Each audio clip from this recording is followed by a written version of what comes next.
So I've been doing some work on this thing. You can see that basically the square there, I've actually welded in this little point all the way around there and welded in all the way around here. Now I've also gone in and I've shaped, I've kind of fine shaped this stuff. You see I've actually used a little hand file. Look at this. Actually used this sander grinder to basically take down and start to create these flats on the ends. The equivalent. You'll also notice that this started out as a square head block that came down straight like that.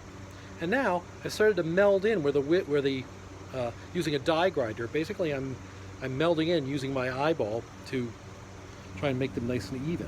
Okay, so I'm doing that. You can also see that the base plate I've made into that oval. That's the shape of the original shape of the bottom of that thing. You can see really good in that picture by Oliver Reed. Okay, I've kept it really very flat right here though, to make sure that my blade sockets in there really well.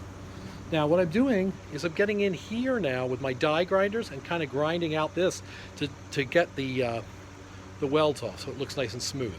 I probably also, just to start taking off a little bit of weight on this, I'll probably actually come in there and I'll actually sand this edge here. I will probably also bring the head block down a little bit. It'll probably be just wider than the actual handle itself. You can take a look. And I'm actually going to also, I'll probably be modifying the handle too. Most of the time with these handles, I'm actually going to flatten out the sides here. Yeah, so they're a little bit more of an oval rather than they're a perfect circle after you lay them.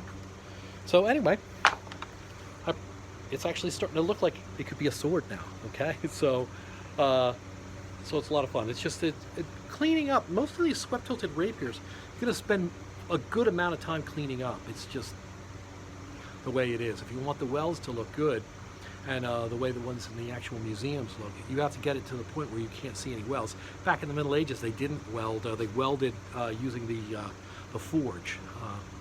I'm doing a lot of file work to clean up.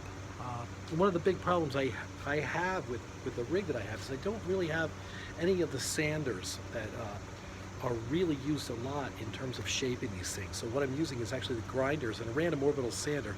The random orbital, because it's got a soft pad, tends to take away a little bit of the sharp edge to this. So I usually tend to have to go back in with a file in order to make it look, really sharp. But that's where I'm going.